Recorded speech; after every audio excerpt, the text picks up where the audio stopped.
ውድ እህቴ አንቺ አልዘገየሽም እየተዘጋጀሽ ነው።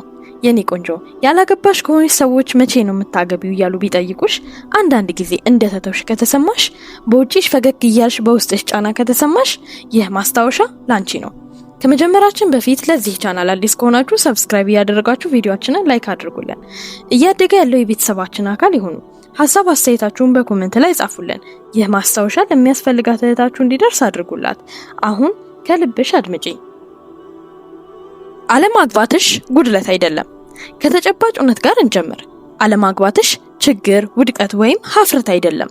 ጋብቻ ሪዝቅ ነው። ሪዝቅ ደግሞ የሚመጣው አላህ በወሰነው ጊዜ ነው። ልክ እንደ ሀብት፣ እንደ ልጆች፣ እንደ ጤና።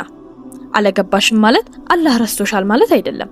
አላህ ታሪክሽን በጥንቃቄ እየጻፈ ነው። አንዳንድ ጊዜ መዘግየት ጥበቃ ነው። አንዳንድ ጊዜ መጠበቅ ዝግጅት ነው። አንዳንድ ጊዜ ዝምታ ምህረት ነው።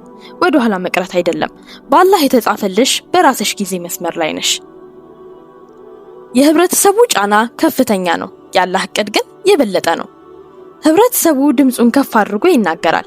ለምን አሁን ላይ ብቻሽን ሆንሽ? እድሜሽ እየገፋ ነው። ምናልባት በጣም መራጭ ነሽ።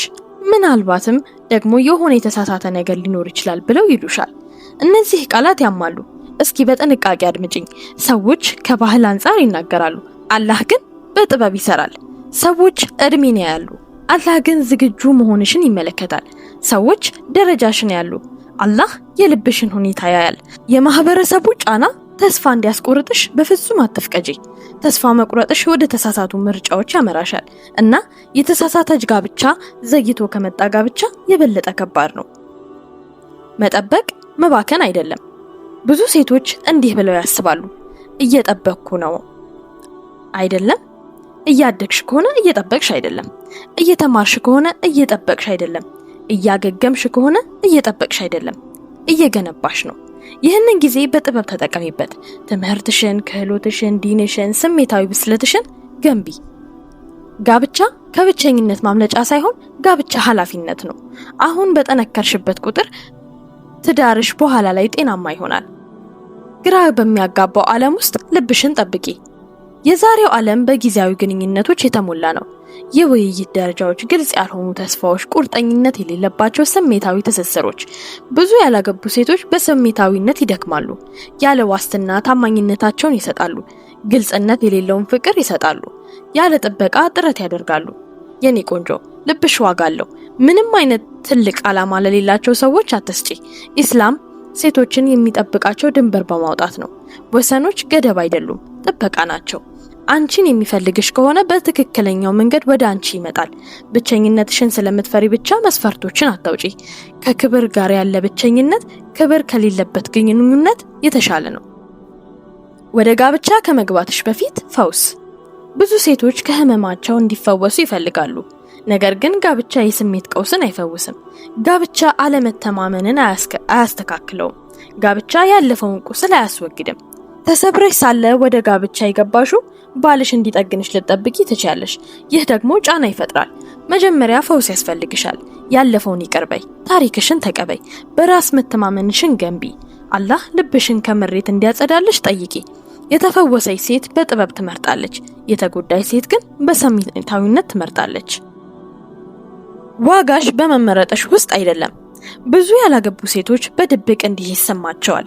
ማንም አልመረጠኝም። ይህ ሐሳብም በጣም ህመም አለው። ነገር ግን ይህንን ተረጂ። አንድ ወንድ የጋብቻ ጥያቄ ስላቀረበልሽ ዋጋሽ አይጨምርም። ዋጋሽ ስለተተውሽ አይቀንስም። ዋጋሽ የሚመጣው የአላህ ባሪያ በመሆንሽ ነው። አላህ በህይወት እንድትኖሪ መርጦሻል። አላህ ሙስሊም እንድትሆኚ መርጦሻል። አላህ እምነት እንዲኖርሽ መርጦሻል። ይህ ክብር በቂ አይደለም ታዲያ? ወንድ እንዲመርጥሽ እየጠበቅሽ አይደለም። አስቀድመሽ በጌታሽ ተመርጠሻል። ይህንን ጊዜ ከአላህ ጋር ያለሽን ግንኙነት ለማጠናከር ተጠቀሚበት። ይህ የብቸኝነት ጊዜ ኃይለኛ ነው። ጊዜ አለሽ፣ ቦታ አለሽ። በመንፈሳዊነት ለማደግ ነፃነት አለሽ። ለተሐጁድ ንቁ ሁኚ። ቁርአንን ሐፍዢ። ኢስላማዊ ዕውቀቶችን ተማሪ። በደንብ ዱዓ አድርጊ።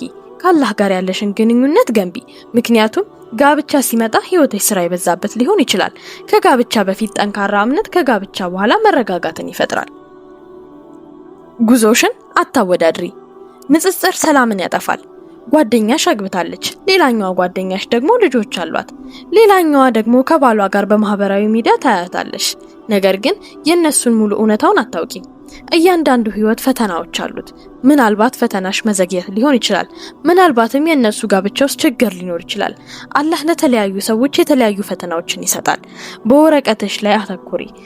ከሌላ ሰው ህይወት ጋር የራስሽን መልስ አታመሳሲ። አላህ ላንቺ የሚስማማውን ሰው እንደሚያውቅ እመኚ። የምፈልገውን አውቃለሁ እያልሽ ልታስቢ ትችያለሽ። ነገር ግን አላህ የሚያስፈልግሽን ያውቃል። አንዳንድ ጊዜ ለሆነ ሰው ዱዓ ልታደርጊ ትችያለሽ፣ ግን አላህ ያስወግደዋል። በዚያ ቅጽበትም ህመም ይሰማሻል። በኋላም ጥበቃውን ተረጃለሽ። አላህ ባህሪን፣ የወደፊትሽን፣ የተደበቁ ነገሮችሽን ሁሉ ያያል። አላህ በሚያስወግድልሽ ነገር እምነት ይኑርሽ። በሱ መዘየትም እመኚ። በጊዜው እምነት ይኑርሽ። ላንቺ የተጻፈው ነገር ፈጽሞ አያመልጥሽም። መሆን የምትፈልጊያትን ሴት ሁኚ። ባለቤቴ የት ይሁን ብለሽ ከመጠየቅ ይልቅ እንዲህ ብለሽ ራስሽን ጠይቂ። ማን እየሆንኩ ነው? በስሜት እየበሰልኩ ነው? ደግ ግን ጽኑ ሁኚ። የዋህ ግን ጠንካራ ሁኚ። ታማኝና ጥበበኛ ሁኚ። ጋብቻ የህይወትሽ ብቸኛ ትርጉም ሳይሆን የህይወትሽ ተጨማሪ ነገር መሆን አለበት። ራስሽን ሙሉ ስትሆኚ አለማክበርን አትታገሽም። ፍቅርን አትለምኝም። ጥንካሬን ትመርጫለሽ። ተስፋ ያለ ስብራት። ትዳርን መፈለግ ችግር የለውም፣ ተፈጥሯዊ ነው። ነገር ግን በእርጋታ ፈልጊ። እንዲህም ብለሽ አላህን ጠይቂ። ያአላህ ማግባቴ ለኔ ጥሩ ከሆነ በተሻለ መንገድ አምጣልኝ። ከዚያም መኖርሽን ቀጥይ። ፈገግ በይ፣ ተማሪ፣ ቤተሰብሽን አገልጊ፣ አእምሮሽን አሳድጊ። የሰርግሽን ቀን እየጠበቅሽ ደስታሽን አታቆሚ። ደስታሽ የወደፊት ክስተት አይደለም፣ የዕለት ተዕለት ምርጫሽ ነው።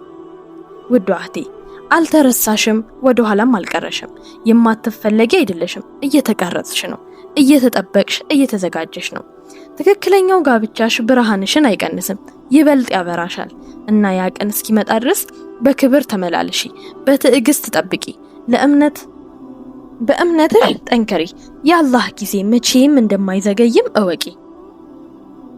ይህ ማስታወሻ ወደ ልብሽ ከደረሰ ይህንን ቪዲዮ ላይክ እያደረጋችሁ የጥንካሬና የእምነት ቤተሰባችን እንደሆነ ቻናላችንን ሰብስክራይብ አድርጉልን። በኮሜንት ላይም በአላህ ጊዜ አምናለሁ እያላችሁ ጻፉልን።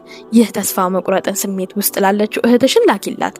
አላህ በሰላም በክብርና በበረካ የተሞላ ትዳርን ይጻፍልሽ። አሚን። ወሰላም አለይኩም ወራህመቱላሂ ወበረካቱ።